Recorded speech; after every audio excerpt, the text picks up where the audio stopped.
राधे राधे। ओम नमो भगवते वासुदेवाय। दोस्तों, आज मैं आपके लिए लेके आई हूँ देवोत्थान एकादशी की व्रत कथा। तो चलिए देर ना करते हुए शुरू करते हैं। ये एकादशी कार्तिक मास में पड़ती है और ये बड़ी एकादशी मानी जाती है।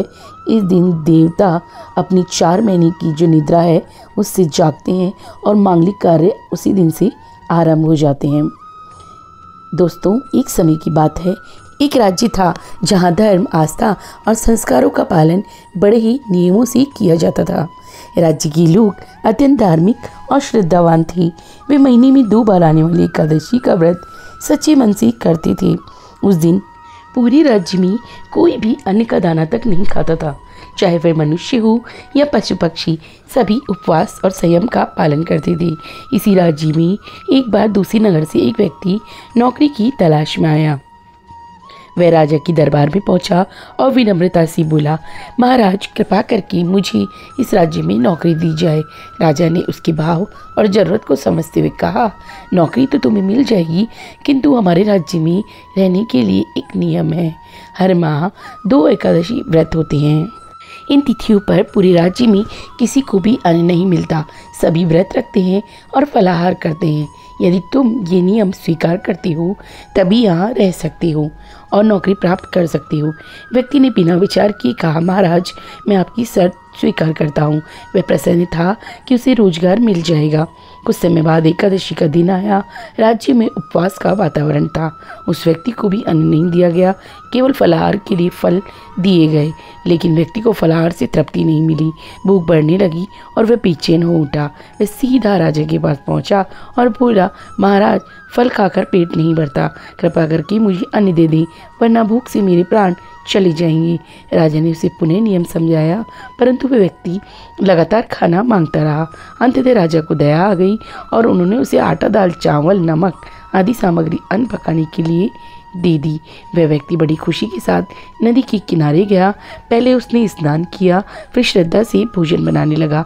जब भोजन तैयार हुआ तो उसने आसन लगाया और आंखें बंद कर भगवान विष्णु का ध्यान करते हुए कहा, हे प्रभु, भोजन तैयार है, आप पहले प्रसाद ग्रहण करें, उसके बाद ही मैं भोजन करूँगा। उसकी सच्ची भक्ति और भावना देखकर भगवान विष्णु स्वयं प्रकट हुए और भोजन ग्रहण किया। फिर वे अपने धाम लौट गए।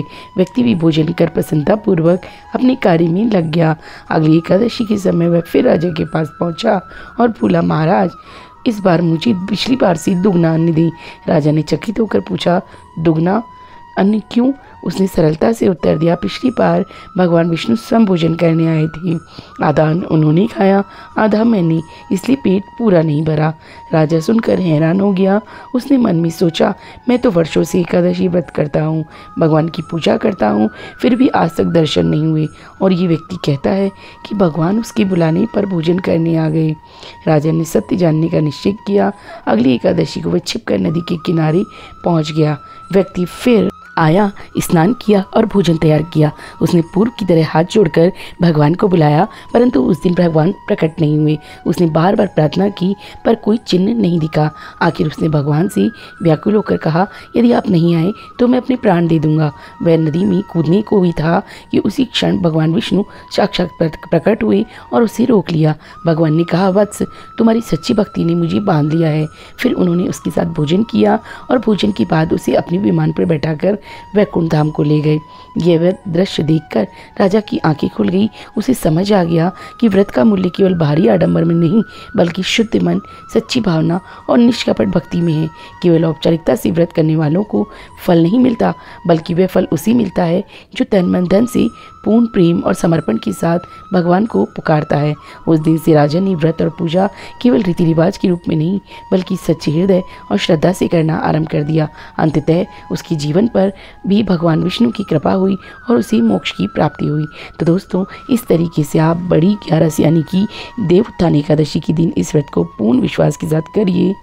माँ लक्ष्मी और भगवान विष्णु का आशीर्वाद आप पर सदा बना रहे।